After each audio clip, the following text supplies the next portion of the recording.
Bonjour, dans cette vidéo, je vais vous présenter la leçon intitulée Les ondes mécaniques progressives périodiques. Alors, selon le plan suivant, le plan, je vais le partager en quatre axes principaux. Premièrement, on commence par les ondes mécaniques progressives. Grand 2, les ondes mécaniques progressives sinusoïdales. Grand 3, le phénomène de diffraction. Et enfin, le phénomène de dispersion. Donc, commençons par le premier axe des ondes mécaniques progressives sinusoïdales. Alors, comme toujours, on va commencer par une petite activité. Alors, cette activité qui va mettre en évidence les ondes mécaniques progressives périodiques. Allez-y, donc, petite 1, activité.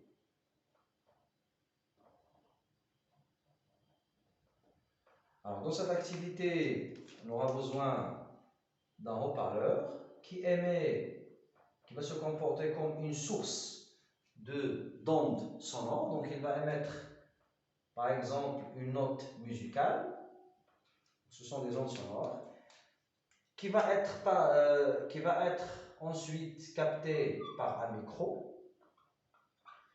Donc, le signal capté par le micro, donc on va le visualiser à l'aide d'un oscilloscope. Et comme vous savez tous, un oscilloscope, il est équipé d'un écran. Donc, effectivement, et on aura deux axes. Deux axes. Donc, c'est comme un repère. Donc, deux axes. Donc, on a ici un axe du temps et on a un axe qui représente, bien sûr, la tension, en fonction de la tension. Donc, ici, c'est en secondes, ici, c'est en volts. Voilà. Donc, bien sûr, bien sûr, pour monter le micro à l'oscilloscope, donc on va relier l'un des fils à la masse et l'autre fil, on va le relier à une entrée Y1 par exemple.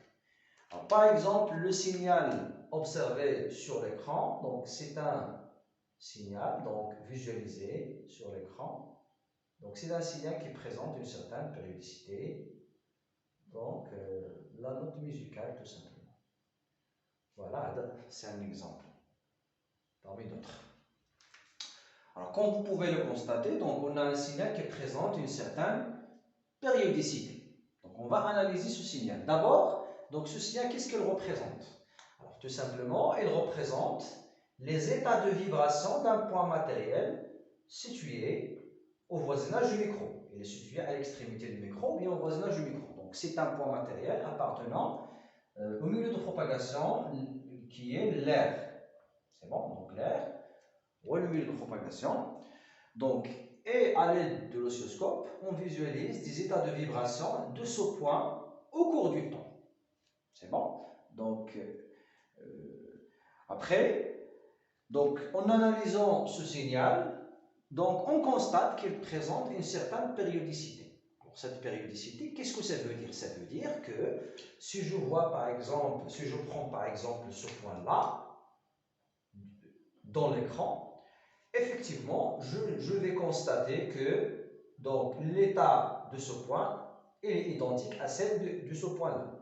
Et bien sûr, je ne vais pas accueillir le signal, donc de la même façon. Donc le signal, il se répète de la même façon pendant des durées égaux. C'est bon.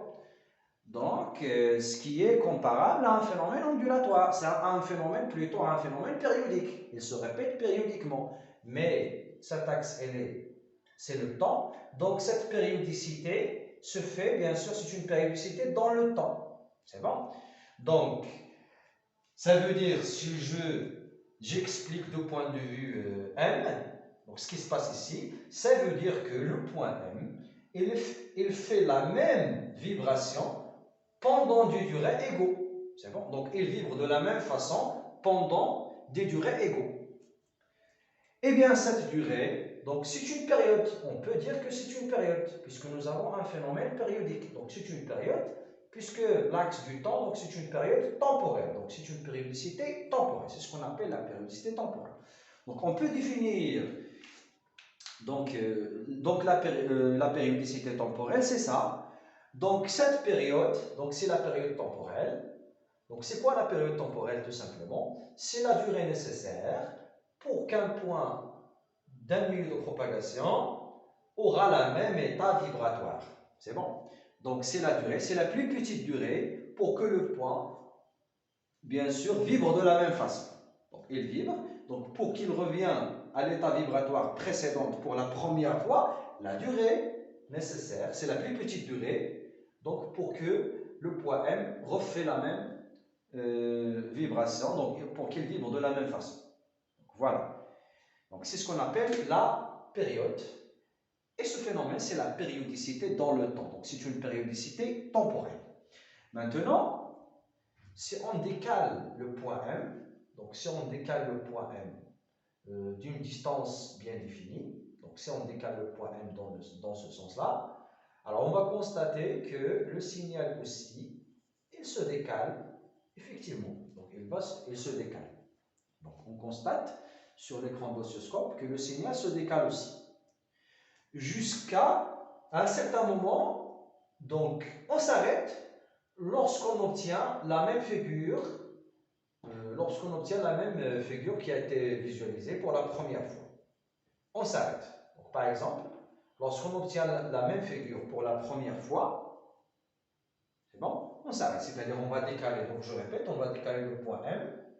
Donc le signal décale jusqu'à revenir à l'état initial, donc jusqu'à ce qu'on obtient le même signal sur l'écran. Et bien cette distance-là, donc puisqu'on a le même signal, donc M, il vibre de la même façon que M. Donc ils vont vibrer de la même façon. C'est bon?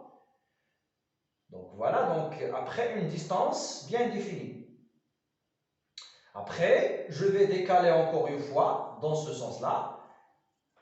Et puis donc, le deuxième point pour lequel j'obtiens la même figure sur l'oscilloscope, eh bien, je vais l'appeler par exemple O. Effectivement, donc une autre distance. Alors, si je peux constater que cette distance est identique à celle-là, et ainsi de suite. Donc, j'ai aussi une certaine périodicité. Pourquoi? Parce que le point M, il vibre de la même façon que N, donc j'ai une certaine périodicité. Donc une certaine périodicité, mais ici c'est dans l'espace. Donc ça c'est une périodicité dans l'espace. Je peux définir la grandeur entre M et N, donc la plus petite distance, je peux la définir comme étant la longueur d'onde. Donc entre M et N c'est lambda, donc ici c'est lambda, et etc. Et ainsi de suite. Donc voilà la périodicité temporelle et voilà la périodicité dans l'espace.